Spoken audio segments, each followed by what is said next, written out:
Friends, welcome to channel.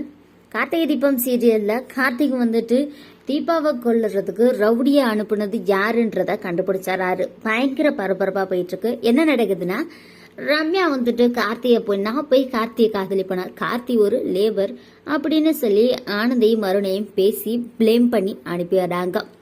ஆனா ரம்யா வந்துட்டு கார்த்திகிட்ட love பண்றன்ற விஷயத்த சொல்ற வரைக்கும் வேற யாருக்கும் இந்த விஷயம் தெரியவே கூடாது, குறிப்பா அந்த ஐஸ்வர்யாவுக்கு கூட தெரியக்கூடாது அப்படின்னு சொல்லி முடிவு பண்ணியிருக்காங்க. தீபாவை கொலை மிரட்டல் செஞ்சது யார் அந்த ரவுடி அப்படின்றத ஒரு கேமரா பதிவு மூலமா கண்டுபிடிச்சிட்டாரு கார்த்தி. அந்த ரவுடி இருக்கிற இடத்துக்கே போயிட்டு அந்த ரவுடியை படிச்சு பயங்கரமா அடிச்சு சண்டை எல்லாம் போட்டு யாரு உன்னை அனுப்புனது அப்படின்ற மாதிரி கேட்கிறாரு. அதுக்கு கடைசியில ரவுடி என்ன சொல்லிடுறாருன்னா, ஐஸ்வர்யான்னு அப்படின்னு ஒருத்தவங்க தான் எனக்கு பணம் கொடுத்தாங்க, அவங்க தான் இதெல்லாம் செய்ய சொன்னாங்கன்னு சொல்லி சொன்னோன்னே பயங்கர டென்ஷன் ஆன கார்த்திக் வந்து பாத்தீங்கன்னா ஐஸ்வர்யா வீட்டுல போய் கத்திட்டு இருக்காரு.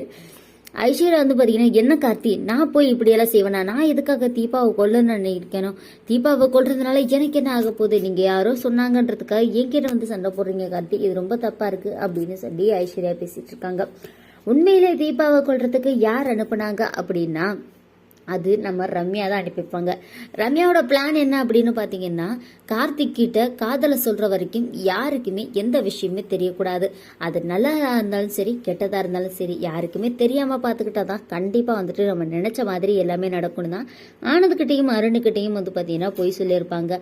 அதே மாதிரி கார்த்தி வந்துட்டு ஒரு வேளை கண்டுபிடிச்சிட்டாலும் அது நம்ம மேல அந்த பழி வரக்கூடாதுன்றதுக்காக ஐஸ்வர்யாவை மாட்டி விட்டுருக்காங்க. இது தெரியாம ஐஸ்வர்யா வந்து பாத்தீங்கன்னா, என்ன கார்த்தி இப்படியெல்லாம் பேசிக்கிட்டு இருக்கீங்க அப்படின்னு சொல்லி பேசிடுறாங்க. கார்த்தியும் வந்துட்டு ஒரே கன்ஃபியூஷன்ல அங்கிருந்து போயிடுறாரு. இதுதான் உங்களுக்கு லாஸ்ட் வார்னிங், இதுக்கப்புறம் நீங்க தீபா விஷயத்துல தலையிட்டீங்கன்னா கண்டிப்பா நீங்க பெரிய பிரச்சனையை வந்து பாத்தீங்கன்னா பேஸ் பண்ணுவீங்க அப்படின்னு சொல்லி கார்த்தி சொல்லிட்டு அங்கிருந்து கிளம்பிடுறாரு. அண்ட் நெக்ஸ்ட் என்ன நடக்குது அப்படின்னா, நம்ம தீபா வந்துட்டு ரூம்ல உட்காந்து திங்க் பண்ணிக்கிட்டு இருக்காங்க யார் இதெல்லாம் செஞ்சிருப்பாங்கன்ட்டு.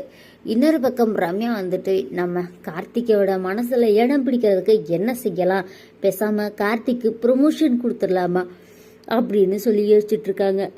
இந்த விஷயம்லாம் எப்படி ஆனந்துக்கும் அருணுக்கும் தெரிஞ்சது, அப்போ இங்க யாரு அவங்களுக்கு திருட்டுத்தனமா சொல்றது அப்படின்றத கண்டுபிடிக்கிறதுக்கு நம்ம ரம்யா வந்து பாத்தீங்கன்னா கேமரா எல்லாத்தையும் செக் பண்ணும்போது இந்த பிஏ மட்டும்தான் அடிக்கடி போய் மறைஞ்சு நின்று ஃபோன் பேசுறதா கண்டுபிடிக்கிறாங்க.